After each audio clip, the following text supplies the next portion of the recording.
mà nào thấy mà hôm nào thấy nào á lẽ cứ thẻ tầm bạn kia là cứ mua lẽ là mà thì khẩn ít kia nào tay nữa nào thấy mà là hay thì coi mà là có thì coi thì nào cứ bây giờ tầm bạn nào đang gọi thì cũng nào công ty ấy chỉ là một là ra có nào học luôn tay này thì lời chích mà xin cái program emo thì cũng nào công ty học được cái này ước mà ra là lúc nào ale thì là tặng đi rất giờ thì don't get me wrong thì kan du cặp cao an hẹn tìm riêng càng riêng lại một trẻ nào đã được ngoài ai chỉ khoai ngân ở đâu đâu mà bự giờ nào đã ngoài chỉ số thế đắt nào đã được ngoài một ok nào đắt nào đã được ngoài đây nó bù ăn chẳng ai kia ăn mà hay kia nào buồn lên thì ốc lên hè đắt nào ra người này nó bù trong la mà hè nào thì trong la mà hè nào thì là hẹp lao quanh giờ này đi mà nó bù nào ra người này tâm quá ta là hè một lao quanh này nào ra người này hè say sốt ngân dữ dữ là tôi mong hẹn tin nào con này ơn nó hè sôi yết cái mình là cái này bị bắt bị ngay chỉ bây giờ anh phone của thép của qual rồi mình là cái gì chỉ mong ai đi hay ăn đây mong bắt hay giác nào ra đủ người cả đôi của thép cả đôi của qual đợi khai đợi na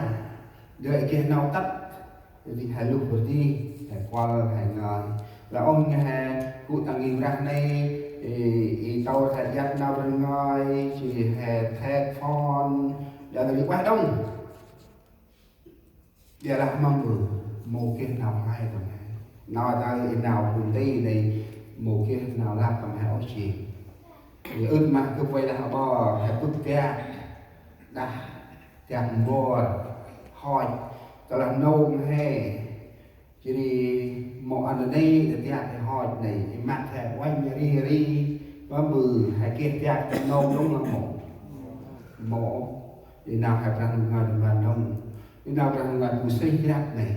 grab cả lo grab đông taro tròn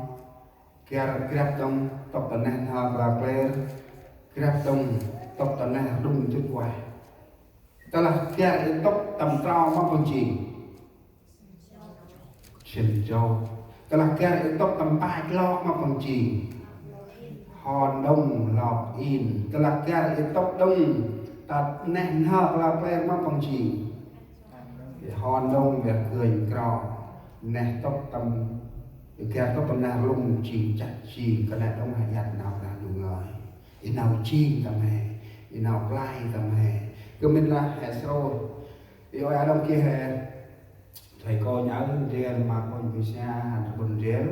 thì mang riêng mà cần băng đông thì bằng người mà kia mà tôi mẹ thiêu hạt ấy đã ngon đâu chịu còn kia về hành riêng thì phút năm hành tây ôi ai chịu buồn ma hôm nào tây chia một lần nào hẹp tôi tây chia một lần nói nhân giờ hèm bức hèm ma nó là chia ngân hẹp quanh nào tây này là bước ma là chia ngân cái sự ăn năn rất là khó cái sự vi phạm rất là dễ tại sao mắc bự cần này giờ là tôi môn hệ bự tây này bù màu xanh nào hệ tây hệ bự tây tắt đi hèm bự này hang con ấy xài này hang con ấy đông được phụ quanh nhẹ hang con ấy đông ngay tầm vân mà minh mày cái này mua ai hay xài bằng cái này cái này hay mua ai thì bù đi bằng cái này thì tất là ai bằng bơ bằng ngọt bà này quay con này ngồi thế bà là nè thì ngân nặng xa bằng cái nào đi chỉ là ba đông tư con này coi con này khách trong bước vắng ba đông quay bằng bước nào thì ngồi nào thì phù ba mua thì chia hành trật băng đông la chia ngân dưới ra ăn nó đâu này mộ cực đa mọi người qual nào ra đu ngoài qual nào ra ngoài đa nào ra ngoài trôi nào Giêsu nào tí ta mong ao bằng là lúc đó Chúa Giêsu khởi giảng rằng các người hãy ăn năn vì nước thiên đàng đã đến gần. Anh không may mắn hôm nào tây người con bạch đàn dù thạch tật chỉ mô tu hay quay nam tây đa mô tu hay quay nam tây quan mô nung phù tu hay những phần mà là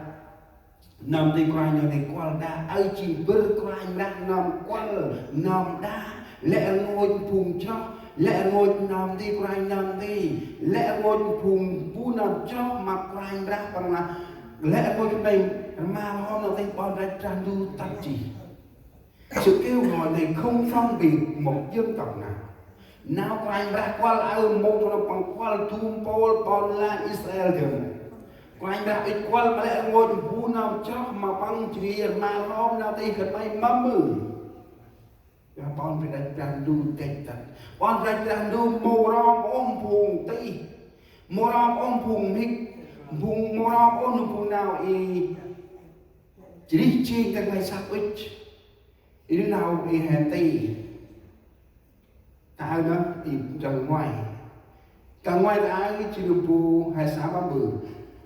là ma hôm nào tì chỉ mất ở nhà là ma nào tì ăn năn có nghĩa là gì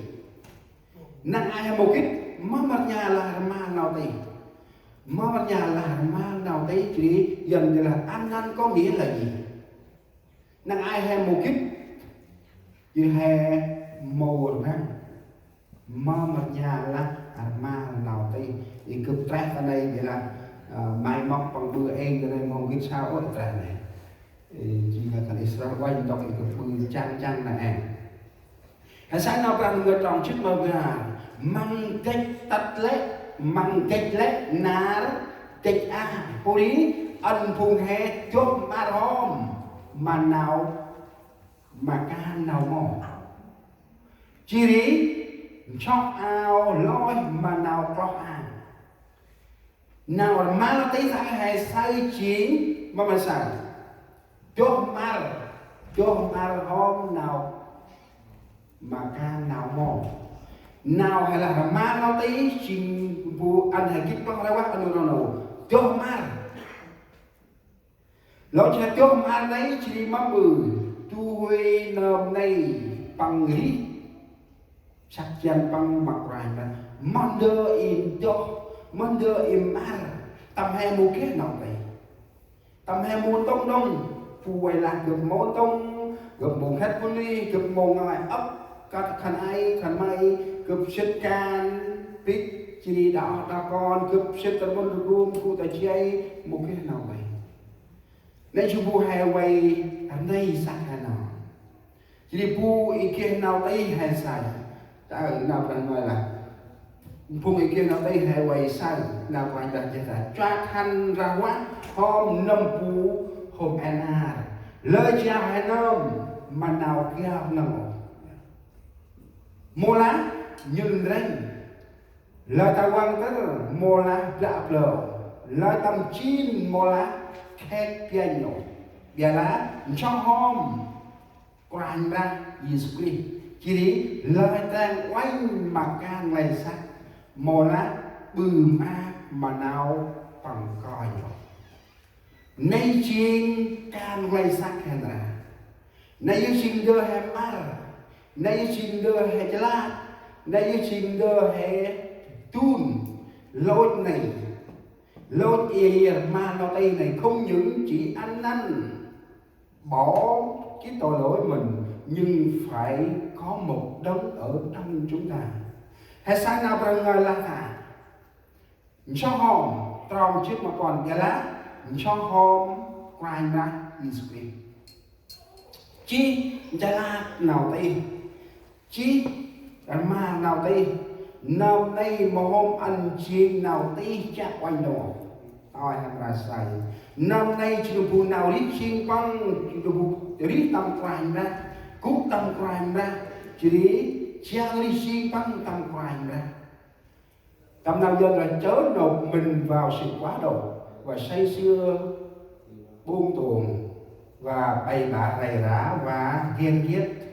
nhưng hãy mặc lấy Chúa Giêsu Christ, chớ chăm nom về xác thịt mà làm cho phí lòng dùng nó. Nào càng đang nói ta có khả quan con một ông nào nè yếu xin bù la mà nào tây chiến cho mà lẽ nào đi tầm nào ngỏ tầm tròn thì chết mà bây giờ là sao cho mà phung ít cho mà này chỉ là sao mà hôm ô hôm kép hôm kha chỉ cho mà này một con ô bằng lại nào tây này chỉ tầm băng đóng kết quài ra telah pang kanong jom mardem chỉ nào đi xin pang tinh năm pang năm bích một hai đông có chỉ cho ăn nào đi xin ôm này chỉ hè sai mong nào đi ôm này chỉ hè sai chỉ tâm đồ sự nào phải nói rôm cô chít mà pe